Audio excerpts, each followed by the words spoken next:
You've probably been there. It's 11:30 p.m., you're in bed, and you tell yourself you'll just check one notification. Suddenly, the room is still dark, but 45 minutes have vanished. You don't even remember half of what you just watched. Why does this happen to us? It's not because you lack willpower or discipline. It's because on the other side of that glass screen, there are thousands of the world's smartest engineers working around the clock to ensure you don't put the phone down. Today, we're looking at the attention economy, the invisible battle for your focus, and how these apps are carefully designed to keep you scrolling even when you want to stop. To understand the problem, we have to understand the business model. In the past, if you wanted a product, you paid for it with money. But today, many of our favorite apps are free. As the saying goes, if you aren't paying for the product, you are the product.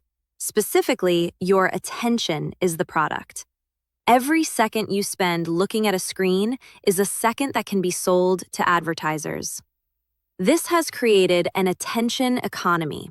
Because these companies only make money when you stay on their platform, they have a massive financial incentive to keep you hooked for as long as possible. Your focus is the most valuable resource they have. Have you ever wondered why you pull down to refresh your feed? It's a movement that mimics the lever of a slot machine.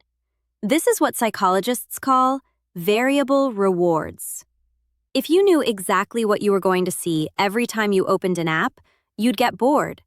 But because you might see a funny video, a like from a crush, or an interesting news story, your brain stays engaged. It's the thrill of the unknown. Research suggests this triggers a hit of dopamine in our brains, the same chemical released when we gamble. We keep pulling the lever, hoping for that next little hit of digital satisfaction. In the early days of the internet, there was a natural stop to things. You reached the bottom of a page and had to click Next. Today, we have the infinite scroll. This design choice removes any friction or natural pausing points. It's like a bowl of soup that refills itself while you're eating. You lose track of how much you've consumed because the signal to stop never arrives. By removing these stopping cues, apps bypass our conscious decision-making. We move from one video to the next without ever having to choose to continue. It's a seamless slide into hours of consumption, designed to keep the momentum going indefinitely. Let's talk about notifications. Those little red dots are not accidental. Red is a color that signals urgency and danger in the human brain. It's almost impossible to ignore. Even when we aren't looking at our phones, we experience something called phantom vibration syndrome, where we think we feel our phone buzzing in our pocket. This happens because our brains have been trained to stay in a state of high alert, waiting for the next social validation or update.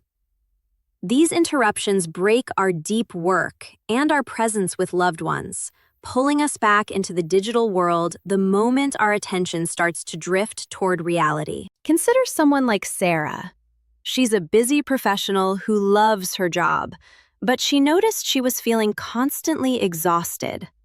She realized that every time she had a micro moment of boredom, waiting for the elevator, standing in line for coffee, or waiting for a meeting to start, she reached for her phone.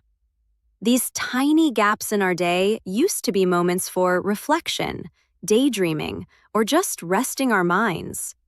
By filling every single silent second with content, Sarah wasn't giving her brain a chance to process her day. We've traded our boredom for constant stimulation, but in doing so, we've lost our ability to just be. The real magic happens behind the scenes with algorithms. Every time you linger on a photo, rewatch a clip, or even just pause your scrolling, the app learns about you. It isn't just showing you what you like, it's showing you what you can't look away from. Often, this means content that triggers strong emotions like outrage, fear, or intense curiosity. The algorithm doesn't care if the content makes you happy or sad, it only cares that you stay.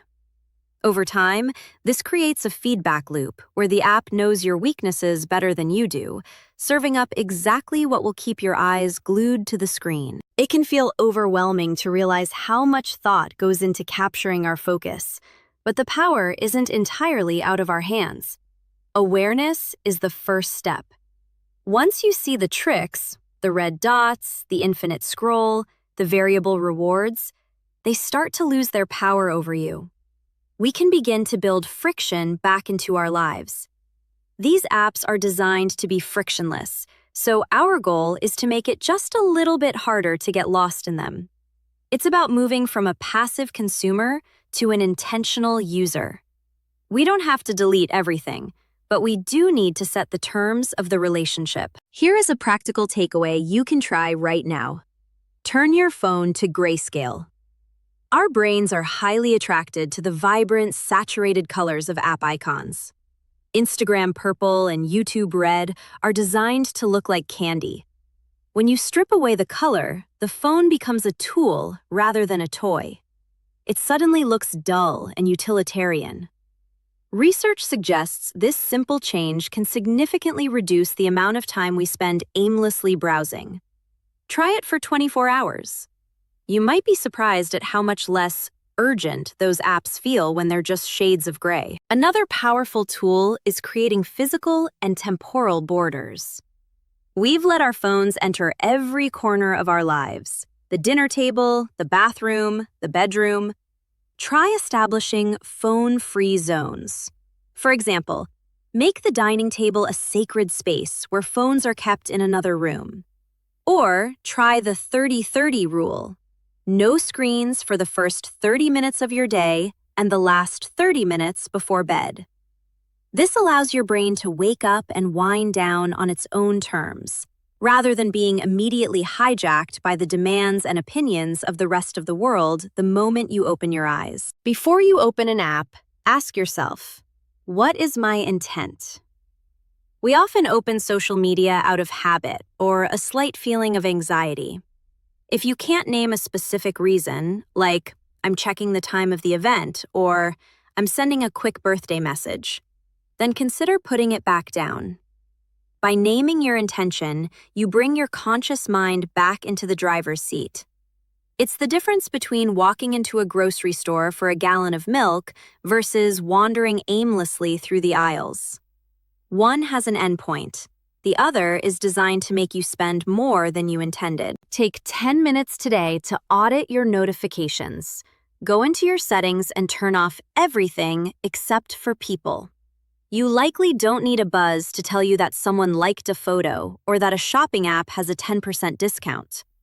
By silencing the machine and only allowing humans through, you reclaim your right to decide when you check your phone. You'll find that the world doesn't end if you don't see an update the second it happens. This small act of digital hygiene can significantly lower your daily stress levels and help you stay focused on what's right in front of you. Ultimately, the goal isn't to live in a cave or abandon technology. These tools bring us incredible benefits. They connect us with family, provide education, and give us a voice. But we have to remember that our time is our life. When we give away our attention, we are giving away our lives, minute by minute. By being more intentional, we create space for the things that actually matter: real-world conversations, hobbies that require patience, and the quiet moments of thought that lead to our best ideas. Your focus is a gift. It's time to start treat it like one. We've explored how apps use psychology to keep us hooked, from infinite scrolls to variable rewards. But by adding a little friction, turning off notifications, and setting clear intentions, you can take back control of your day. It's not about being perfect. It's about being aware. We'd love to hear from you. What is one app that you find hardest to put down? And which of these tips will you try first? If you found this helpful, please consider subscribing to Curious Pod for more thoughtful looks at modern life. Thanks for watching, and stay curious.